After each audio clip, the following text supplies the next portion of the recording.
What's up out there? So in this video, we are going to take down the depths of decay, or we are going to do our absolute best to accomplish that. This is the first time I've tried it since the weekend. I went over and collected up the toxic protection mask, and I also fought this on my standard account with the toxic protection mask and something else like I think I was using magic. I was using a little bit stronger spell. I put a video out for it the other day, but I was also using the lacerating staff. I have not fought this boss with this setup since. A few of you guys keep saying that this is super easy with all the ancient relics. You can just blast through this. You don't have to worry about any non-combat skills, basically, apparently. So you can just skip almost everything and just get everything from combat and plow forward. So I think that's what we're going to do. I guess I'm just not going to bother worrying about what the game does, apparently. I don't know. It just seemed kind of baffling to me that you'd want to skip half of, what the game is. And this looks like it's going to take a while, so I may just end up parking this and letting it come back. But I wanted to at least put the video here and show, working on this. Basically, what you want to do is get the toxic protection mask so that you negate his lifesteal, or as much as possible. And the other thing I've done is I've switched to the abyssal sword. Now this is a little bit less damage. If I put this thing on, it tries to do the toxin damage, and I think he's immune to toxin, or he has an immunity to it or something like that. It does a little bit more damage though, so maybe we'll see what this does. But I imagine this is going to be a fairly long fight, and what I'll do is I'll just let this thing play for a bit. I figured what I would do is jump in here, show you what gear I've got and how I'm running this. So we've got the toxic protection mask, we've got the smog fiend cape. Really, this is about the only gear that I have available to me at the moment. And then I've got the full brumite helm set up here, or full brumite gear. Burning gem, I don't know how much this applies. I got the woeful gloves and the abyss ring and the abyssal shield. I'm running the only tablet that I have, which is the imp tablet, which gives you a little bit of corruption progress and a little bit of summoning hit on there, which I don't know how much it's useful.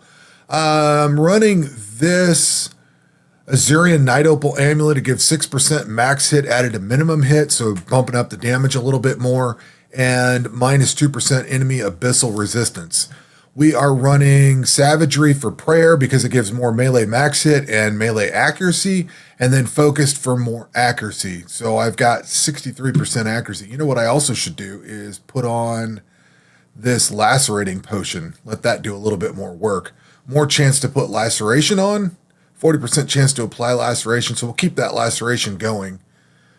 I don't know how often it's using, it's using that Laceration Potion every time you go. So this is actually moving. I couldn't get him to move the other day at all. And the big problem that I had is I've been kind of away from the combat part for a long time. I just totally didn't pay attention to all the different colored stuff that's going on here. So everything that's in purple is Toxin and Blight. And his passives are Toxic Martyr, plus 50% Toxin Lifesteal, plus 100% Reflect damage, which I don't know what that means exactly. Am I taking damage constantly? I'm not sure. Plus 80% chance to ignore Toxin and 80% chance to ignore Blight. So if you use this, it's going to put Toxin and Blight, try to put Toxin and Blight on him, so he's just basically not going to get that. It'd be better if we had some lacerating gear. I looked at the lacerating dagger, but that thing just doesn't do a whole lot of damage. It hits fast, but it doesn't do a whole lot of damage. I would prefer to have a lacerating sword or something. What the weird thing is, the lacerating dagger is a one-handed weapon, and then the lacerating bow and staff are two-handed weapons for magic and range. So I'm not sure. I don't know why they didn't put like a two-handed sword for the lacerating one, but whatever. We are doing damage to him, and it is very, very slowly going down. So this is kind of what I had to do with my standard account, was just basically go AFK, check back in 20 minutes and see what happened. And I don't have any food that can ignore his stuff. Somebody pointed out, I saw it, I guess, and I basically ignored it. But the food has properties. The starred food, what is this stuff called? The perfect food. it's got actual properties. So it's got global evasion for this one here and 25% chance to ignore laceration for this one. I should probably switch over to this, get some global evasion going. I don't know if that's when you eat the food or I'm not sure how that buff works, but you get a little bit of buff for it. And let's see, how are we doing on our lacerating potions? We've got plenty. We might get this fight done. So this is the best gear that I have. Potentially I might have a different amulet that I could put on. I went to the wrong tab. So there might be a better amulet that I could throw on, but that's kind of about it.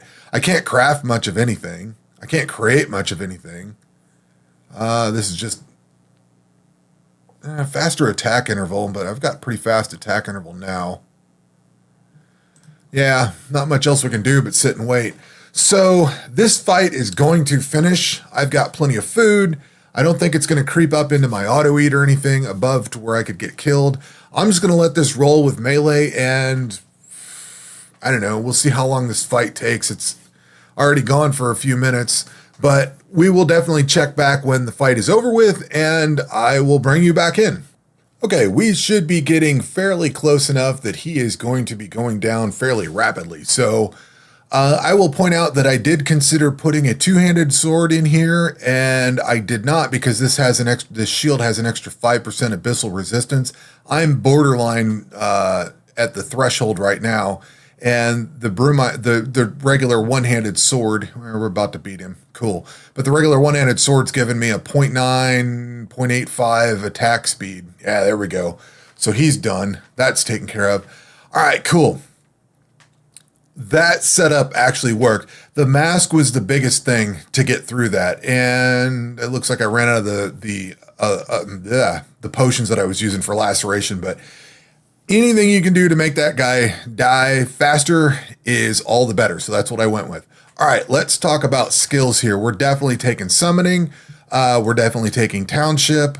We're definitely taking corruption, and we're gonna do rune crafting. We'll do fishing and summoning and herb lore. Ooh, we get another choice. Do mining. So I'm just going to focus on everything combat from this point forward. I'm going to ignore all the non-combat skills. Apparently that's the way to get through this as fast as humanly possible, is just ignore the rest of the game and just focus on combat and get all your stuff from combat. So I think what I'll do is try to keep pushing fishing forward. Apparently you don't need all that much fishing. I don't know. It sounds counterintuitive to me to skip all the non-combat stuff, but I'm going to guess that we want summoning. Agility, even in standard, doesn't seem like it's all that useful, but I want to keep pushing on potions a little bit, summoning.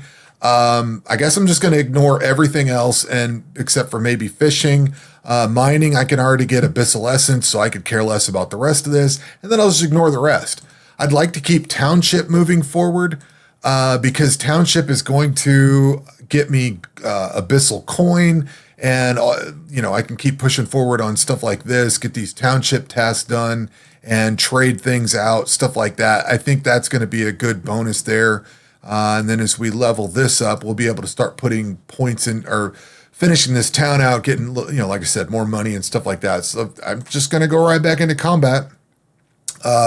We need to do a lot of Slayer stuff because I just unlocked the ability to open up one of these areas.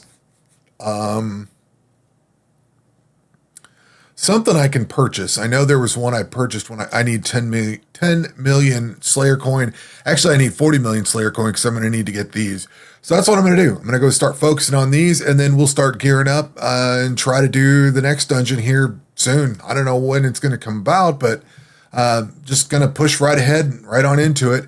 I do think I can put this on now, though. Yes, so I instantly have an upgrade, and we have a chest. Did I get anything good out of it? Nope. Nothing good. Got some bank slot tokens. So anyway, that's it. We're going to push forward, and we will catch you on the next one. I'll probably have one out this weekend, I'm guessing. I don't know if I'll be ready to fight another dungeon or not, but definitely going to be pushing forward. Actually, you know what? I can put all Gloomite gear on now.